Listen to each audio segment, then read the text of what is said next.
ओम शांति। अगर गहरी से गहरी बात आसान से आसान तरीके से समझानी हो तो कैसे समझेंगे? ये हम अव्यक्त मुरलियों से सीखते हैं।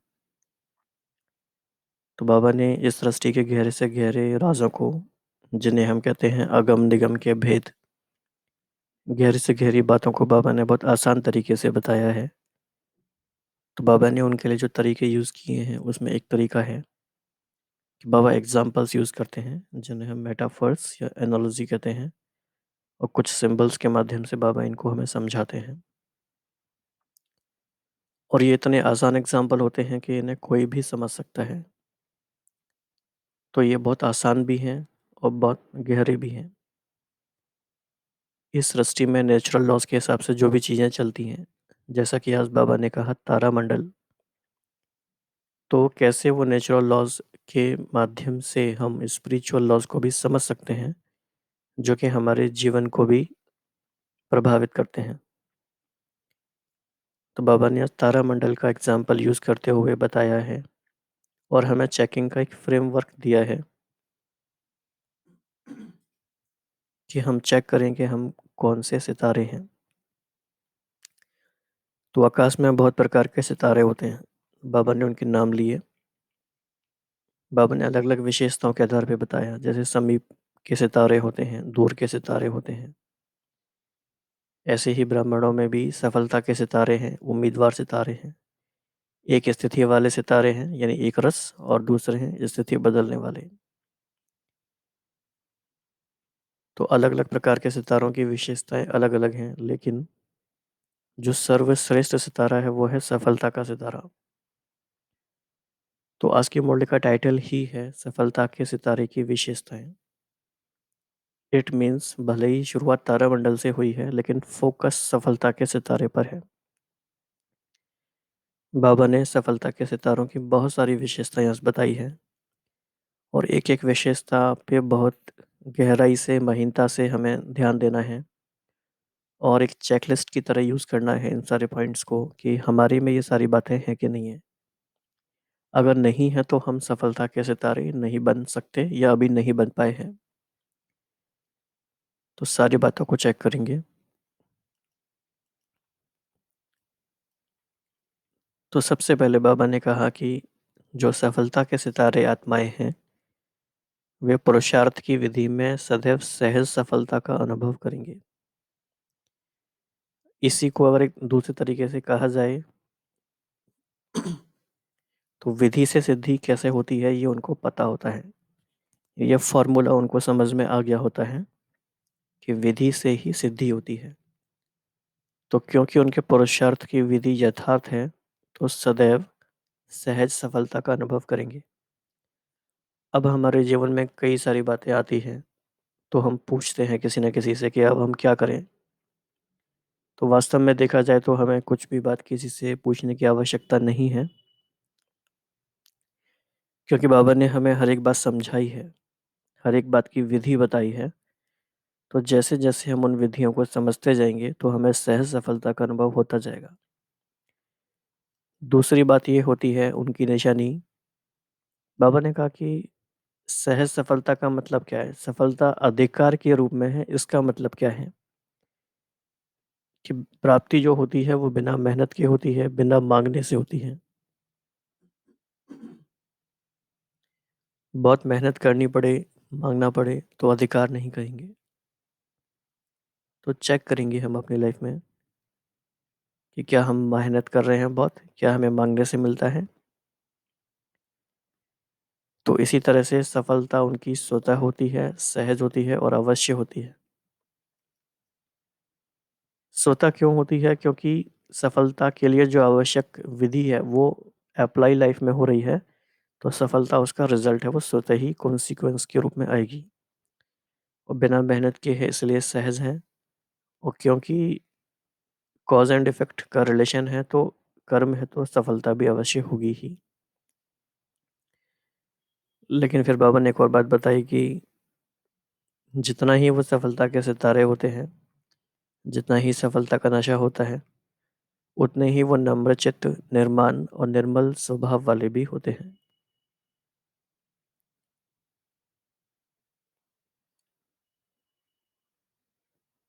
और ऐसा क्यों, या फिर इससे क्या होता है? तो सफलता के सितारे न सिर्फ अपनी सफलता पर फोकस करते हैं, बल्कि औरों को भी समर्थ बनाए सफलता की मंजिल के समीप ले आते हैं। तो ये पॉइंट काफ़ी इम्पोर्टेंट है।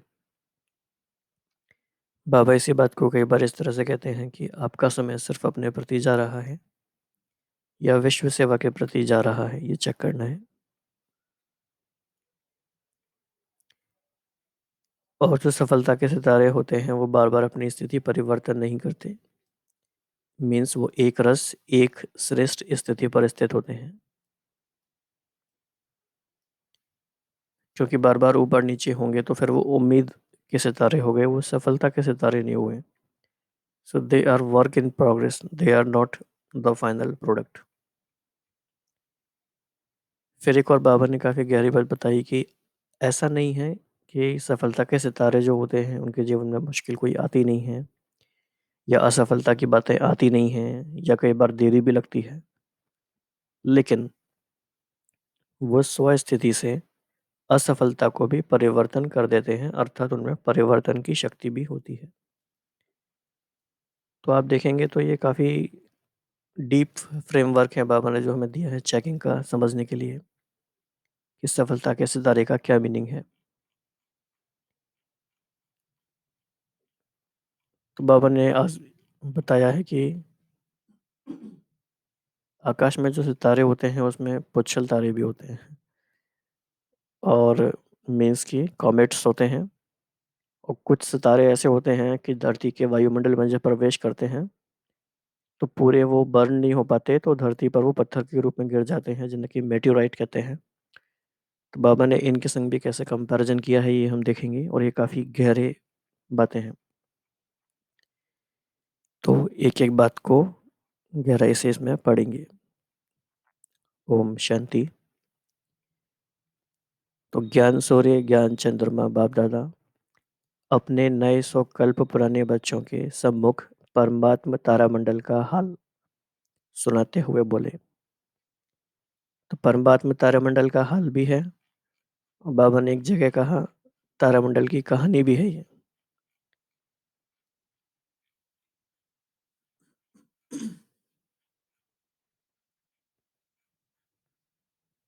बाबा ने कहा कि सुना तारामंडल की कहानी, तो कहानी भी है और हाल भी है, तो सुनेंगे इसको। आज ज्ञान सूर्य, ज्ञान चंद्रमा यानी शिव बाबा और ब्रह्मा बाबा अपने चमकते हुए तारामंडल को देख रहे हैं। वह आकाश के सितारे हैं और यह धरती के सितारे हैं। वह प्रकृति की सत्ता है और यह परमात्मा सितारे हैं, रूहानी सितारे हैं। तो आप अपने मन में ये कॉन्ट्रास्ट और कंपैरिजन करते जाइए। तो वो सितारे हैं आकाश में, और ये हैं धरती के सितारे। वो है प्रकृति की सत्ता, ये है परमात्मा सितारे। और वह सितारे रात को ही प्रकट होते हैं, लेकिन ये रूहानी सितारे, ज्ञान सितारे, चमकते हुए सितारे भी ब्रह्मा की रात में ही प्रकट होते हैं। तो ये काफ़ी इंटरेस्टिंग कॉन्सेप्ट है। और ब्रह्मा की रात क्या होती है? आधा कल्प, यानी कि द्वापर युग और कलयुग को हम ब्रह्मा की रात कहते हैं, और सतयुग और त्रेता युग को ब्रह्मा का दिन कहते हैं। तो वह सितारे रात को दिन नहीं बनाते, सिर्फ सूर्य रात को दिन बनाता है। लेकिन आप सितारे ज्ञान सूर्य, ज्ञान चंद्रमा के साथ साथी बन रात को दिन बनाते हो। जैसे प्रकृति के तारा मंडल में अनेक प्रकार के सितारे चमकते हुए दिखाई देते हैं, वैसे परमात्मा तारा मंडल में भी भिन्न भिन्न प्रकार के सितारे चमकते हुए दिखाई दे रहे हैं। तो शुरुआत हुई है भिन्न भिन्न प्रकार के सितारों से, लेकिन फोकस है सफलता के सितारे पर। तो कोई समीप के सितारे हैं, कोई दूर के सितारे भी हैं। कोई सफलता के सितारे हैं तो कोई उम्मीदवार सितारे हैं। कोई एक रस स्थिति वाले हैं, कोई स्थिति बदलने वाले हैं। वह स्थान बदलते, यहाँ पे स्थिति बदलती। तो आकाश में वह स्थान बदलते और यहाँ पे स्थिति बदलती। तो जैसे प्रकृति के तारा मंडल में पुच्छल तारे भी हैं, तो अब ये बहुत इंटरेस्टिंग बात है कि बाबा ने पुच्छल तारे को कैसे कनेक्ट किया है। तो पुच्छल तारे कैसे होते हैं, अर्थात हर बात में, हर कार्य में यह क्यों, यह क्या, यह पूछने की पूंछ वाले, अर्थात क्वेश्चन मार्क करने वाले पुच्छल तारे हैं। जैसे प्रकृति के पुच्छल तारे का प्रभाव पृथ्वी पर भारी माना जाता है, ऐसे बार बार पूछने वाले इस ब्रह्मांड परिवार में वायुमंडल भारी कर देते हैं। तो देखो, अब हमें क्या करना है कि अगर हमारा ऐसा संस्कार है कि हर बात में हम प्रश्न पूछते रहते हैं अननेसेसरी, जो कि सस्पिशन वाले या डाउट वाले होते हैं या क्रिटिसिज्म वाले होते हैं, ऐसे प्रश्न अगर हम पूछते रहते हैं तो हमें अपने आप को टाइटल देना चाहिए कि हम पुच्छलता रहे हैं। और हम क्या करते हैं, ब्राह्मण परिवार का वायुमंडल भारी कर देते हैं। तो ये तो नहीं करना है। तो सभी अनुभवी हो, जब स्वयं के प्रति भी संकल्प में क्या और क्यों का पूंछ लग जाता है, तो मनोबुद्धि की स्थिति स्वयं के प्रति भारी बन जाती है। मेरे साथ ऐसा क्यों हुआ, मेरे साथ ही क्यों हुआ होता है, ऐसा कब होगा, क्या होगा। तो ये भी अपनी स्थिति को हम भारी बना लेते हैं, अर्थात पुच्छल तारे बन जाते हैं। साथ साथ अगर किसी भी संगठन के बीच व सेवा के कार्य के प्रति क्यों, क्या, ऐसा, कैसा, यह क्वेश्चन मार्क की क्यों का पूंछ लग जाता है, तो संगठन का वातावरण व सेवा क्षेत्र का वातावरण फौरन भारी बन जाता है। तो स्वयं प्रति, संगठन व सेवा के प्रति प्रभाव पड़ जाता है ना। तो अब ये चेक करना है, क्योंकि मुरली का महत्व चेकिंग में ही है, कि क्या हमारा पुच्छल तारे का संस्कार तो नहीं है। अगर है भी तो हमें उसे कब तक फिनिश करने का विचार है।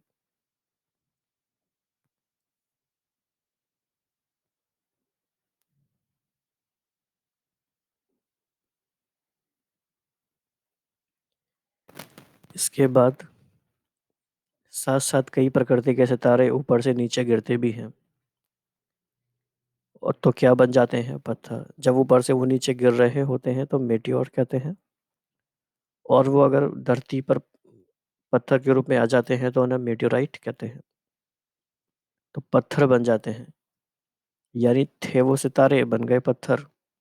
अब आप सोचो ये कितना जबरदस्त एग्जाम्पल है। परमात्मा सितारों में भी जब निश्चय, संबंध व स्वधारणा की ऊंची स्थिति से नीचे आ जाते हैं तो पत्थर बुद्धि बन जाते हैं। अब आप सोचो कि हैं सितारे, लेकिन जब ऊंची स्थिति से नीचे गिर जाते हैं तो पत्थर बुद्धि बन जाते हैं। क्या निशानी होती है उनकी, कैसे बन जाते हैं। जैसे पत्थर को कितना भी पानी डालो लेकिन पत्थर पिघलेगा नहीं, रूप बदल जाता है लेकिन पिघलेगा नहीं। पत्थर को कुछ भी धारणा नहीं होती है। ऐसे में जब पत्थर बुद्धि बन जाते हैं तो उस समय कितना भी कोई भी अच्छी बात महसूस कराओ तो महसूस नहीं करते। तो रियलाइजेशन पावर खत्म हो जाती है, और परिवर्तन का आधार है रियलाइजेशन पावर। तो रियलाइजेशन खत्म तो परिवर्तन खत्म, उन्नति खत्म, तो फिर सफलता नहीं मिल सकती। कितना भी ज्ञान का पानी डालो लेकिन बदलेंगे नहीं, बातें बदलते रहेंगे लेकिन स्वयं नहीं बदलेंगे। इसको कहते हैं पत्थर बुद्धि बन जाते हैं। तो अपने आप से पूछो, इस परमात्मा तारा मंडल के सितारों के बीच में कौन सा सितारा हूं।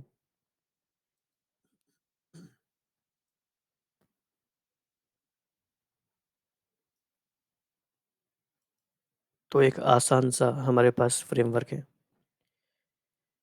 क्या मैं पुच्छल तारा हूँ, क्या मैं पत्थर बुद्धि वाला तारा हूँ, या मैं सफलता का सितारा हूँ।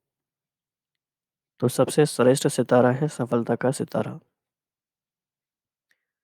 अब ध्यान से सुनेंगे इन सारी बातों को। सफलता का सितारा अर्थात जो सदा स्वयं की प्रगति में सफलता को अनुभव करता रहे, अर्थात अपने पुरुषार्थ की विधि में सदैव सहज सफलता अनुभव करता रहे। सफलता के सितारे संकल्प में भी स्वयं के पुरुषार्थ के प्रति भी कभी पता नहीं होगा या नहीं होगा, कर सकेंगे या नहीं कर सकेंगे, यह असफलता का अंश मात्र नहीं होगा। तो ये जो सेल्फ डाउट होता है, ये नहीं होगा किसी भी बात में। पता नहीं ये होगा या नहीं होगा, कर सकेंगे या नहीं कर सकेंगे। जैसे स्लोगन है, सफलता जन्म सिद्ध अधिकार है, ऐसे वह स्वयं के प्रति सदा सफलता अधिकार के रूप में अनुभव करेंगे।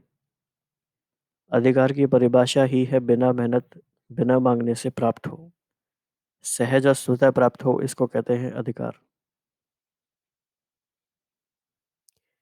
ऐसे ही एक स्वयं प्रति सफलता, दूसरा अपने संबंध संपर्क में आते हुए, चाहे ब्राह्मण आत्माओं के, चाहे लौकिक परिवार व लौकिक कार्य के संबंध में, सर्व संबंध संपर्क में आते कितनी भी मुश्किल बात को सफलता के अधिकार के आधार से सहज अनुभव करेंगे, अर्थात सफलता की प्रगति में आगे बढ़ते जाएंगे। तो न सिर्फ अपने प्रति बल्कि औरों के प्रति भी। तो लेकिन बाबा ने इसमें एक बात ये भी ऐड की है कि हाँ, समय लग सकता है, लेकिन सफलता का अधिकार प्राप्त होकर ही रहेगा। तो ऐसे स्थूल कार्य व अलौकिक सेवा का कार्य, अर्थात दोनों क्षेत्र के कर्म में सफलता के निश्चय बुद्धि विजयी रहेंगे।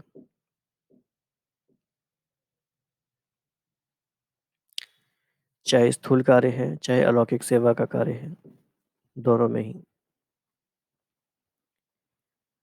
कहाँ कहाँ परिस्थिति का सामना भी करना पड़ेगा, व्यक्तियों द्वारा सहन भी करना पड़ेगा, लेकिन वह सहन करना उन्नति का रास्ता बन जाएगा। तो यहाँ पे बाबा ने ये बातें इसलिए बताई हैं कि कहीं हम ऐसा ना समझें कि फिर तो परिस्थिति आएंगी ही नहीं, आएंगी, लेकिन वो सारा रास्ता बन जाएंगी। तो परिस्थिति को सामना करते परिस्थिति स्वस्थिति के उड़ती कला का साधन बन जाएगी, अर्थात हर बात में सफलता स्वतः सहज और अवश्य प्राप्त होगी। सफलता का सितारा उनकी विशेष निशानी है। कभी भी स्व की सफलता का अभिमान नहीं होगा, वर्णन नहीं करेगा, अपने गीत नहीं गाएगा, लेकिन जितनी सफलता उतना नम्र चित्त, निर्माण और निर्मल स्वभाव होगा। दूसरे उसके गीत गाएंगे, लेकिन वह स्वयं सदा बाप के गुण गाएगा। सफलता का सितारा कभी भी क्वेश्चन मार्क नहीं करेगा। क्वेश्चन मार्क नहीं करेगा मीन्स क्या करेगा?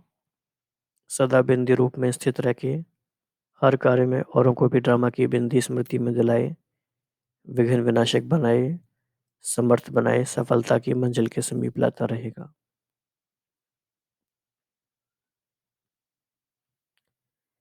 तो सफलता का सितारा कभी भी हद की सफलता के प्राप्ति को देख, प्राप्ति की स्थिति में बहुत खुशी और परिस्थिति आई, वह प्राप्ति कुछ कम हुई तो खुशी कम हो जाए, ऐसे स्थिति परिवर्तन करने वाले नहीं होंगे।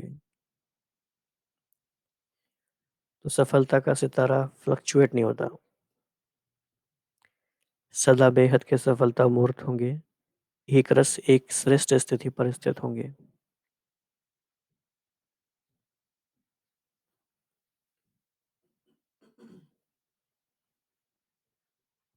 चाहे बाहर की परिस्थिति व कार्य में बाहर के रूप से औरों को असफलता अनुभव हो। तो कई बार ऐसा होता है कि औरों को लगेगा कि असफलता है, लेकिन सफलता का सितारा असफलता की स्थिति के प्रभाव में ना आए, सफलता के स्व स्थिति से असफलता को भी परिवर्तन कर लेगा। तो ये बहुत ही विस्तार से और काफी सूक्ष्म पॉइंट्स बाबा में बता रहे हैं। बाबा ने हमें सारी सावधानी वाली बातें भी बताई हैं कि क्या क्या रास्ते में हो सकता है। तो ये है सफलता के सितारे की विशेषताएं। अभी अपने से पूछो, मैं कौन हूँ? सिर्फ उम्मीदवार हूँ या सफलता स्वरूप हूँ? उम्मीदवार का मतलब क्या है? कभी शक्तिशाली, कभी दिल शिकस्त, नीचे ऊपर होने का ज्यादा अनुभव करते हैं, चलते चलते थकावट का अनुभव करते हैं और प्रत्यक्ष सफलता का अनुभव नहीं करते हैं। ये हो गए उम्मीद के सितारे। तो तीन तीन हमारे लेवल्स हो गए। पहला है नाउम्मीद है, दूसरा है उम्मीदवार कैटेगरी में है, और तीसरा है सफलता स्वरूप है। तो ना उम्मीद होने से तो बाबा कहते हैं उम्मीदवार बनना भी अच्छा है, लेकिन सिर्फ उम्मीदवार बन के चलना, प्रत्यक्ष सफलता का अनुभव ना करना, इसमें कभी शक्तिशाली, कभी दिल शिकस्त या नीचे ऊपर होने का ज़्यादा अनुभव करते हैं। जैसे कोई भी बात में अगर ज़्यादा नीचे ऊपर होता रहे तो थकावट हो जाती है ना, तो इसमें भी चलते चलते थकावट का अनुभव दिल शिकस्त बना देता है। तो ना उम्मीदवार से उम्मीदवार अच्छा है, लेकिन सफलता स्वरूप का अनुभव करने वाला सदा श्रेष्ठ है। तो सुना तारामंडल की कहानी। तो सिर्फ मधुबन का हॉल तारामंडल नहीं है, लेकिन बेहद ब्राह्मण संसार तारामंडल है। अच्छा, सभी आने वाले नए बच्चे नए भी हैं और और पुराने भी बहुत हैं, क्योंकि अनेक कल्प के हो तो अति पुराने भी हो। तो नए बच्चों का नया उमंग उत्साह मिलन बनाने का ड्रामा की नोंद प्रमाण पूरा हुआ। बहुत उमंग रहा ना। तो जाएं जाएं इतना उमंग रहा जो डायरेक्शन भी नहीं सुना, मिलन की मस्ती में मस्त थे ना। कितना कहा कि कम आओ तो कोई नहीं सुना। तो बाप दादा ड्रामा के हर दृश्य को देख के हर्षित होते हैं कि इतने सब बच्चों को आना ही था, इसीलिए आ गए हैं। सब सहज मिल रहा है ना, मुश्किल तो नहीं है ना। तो यह भी ड्रामा अनुसार समय प्रमाण रिहर्सल हो रही है। सभी खुश होना, मुश्किल को सहज बनाने वाले होना, हर कार्य में सहयोग देना, जो डायरेक्शन मिलते हैं उसमें सहयोगी बनना और सहज बनाना। अगर सहयोगी बनते हैं तो 5,000 भी समझ आते हैं, और सहयोगी नहीं बनते और विधि पूर्वक नहीं चलते तो 500 भी समझना मुश्किल है। ये शायद ओम शांति भवन की बात हो रही है। ओम शांति भवन और पांडव भवन की पूरी एकोमोडेशन। इसलिए दादियों को अपना ऐसा रिकॉर्ड दिखाकर जाना जो सबके दिल से यही निकले कि 5,500 के बराबर समाये हुए थे। इसको कहते हैं मुश्किल को सहज करना। तो सबने अपना रिकॉर्ड बढ़िया भरा है ना। तो सर्टिफिकेट अच्छा मिल रहा है। ऐसे ही सदा खुश रहना और खुश करना, तो सदा ही तालियां बजाते रहेंगे। अच्छा रिकॉर्ड है, इसीलिए देखो ड्रामा अनुसार 2 बार मिलना हुआ है। तो यह नयों की खातिर ड्रामा अनुसार हो गई है। तो ऐसे ऐसे परमात्मा मिलन के अनुभव समय प्रति समय करते रहे सारे बच्चे। तो सदा रूहानी सफलता के श्रेष्ठ सितारों को, सदा एक रस स्थिति द्वारा विश्व को रोशन करने वाले, ज्ञान सूर्य ज्ञान चंद्रमा के साथ सदा साथ रहने वाले, सदा अधिकार के निश्चय से नशे और नम्र चित्त स्थिति में रहने वाले, ऐसे परमात्मा तारामंडल के सर्व चमकते हुए सितारों को ज्ञान सूर्य ज्ञान चंद्रमा बाप दादा की रूहानी स्नेह संपन्न याद प्यार और नमस्ते। हम बच्चों का भी, हम ज्ञान सितारों का भी, ज्ञान सूर्य और ज्ञान चंद्रमा बाप दादा को बहुत बहुत धन्यवाद और नमस्ते। तो आज की मुरली से हम मुख्य बात यही लेंगे, यही स्वमान धारण करेंगे पावरफुल, कि मैं सफलता का सितारा हूँ। मैं सफलता का सितारा हूँ, अर्थात मुझे सफलता सहज अनुभव होती है, बिना मेहनत के बिना मांगे मिलती है, स्वतः मिलती है, सहज मिलती है और अवश्य मिलती है। और सफलता के बावजूद भी नम्रचित्त और निर्माण और निर्मल स्वभाव में रहना है। और न सिर्फ हम खुद को सफलता में लेकर आते हैं, लेकिन औरों को भी सफलता की मंजिल के समीप ले आते हैं। और मैं सफलता का सितारा बार बार अपनी स्थिति परिवर्तन करने वाला नहीं, बल्कि एक रस एक श्रेष्ठ स्थिति पर स्थित हूँ। और अगर असफलता की बातें आती भी हैं तो स्वस्थिति के आधार से उनको भी सफलता में परिवर्तन कर सकता हूँ। तो इसी स्वमान की गहराई में हम जाएंगे। हमेशा के लिए याद रखेंगे इसको, कि मैं सफलता का सितारा हूँ। ओम शांति।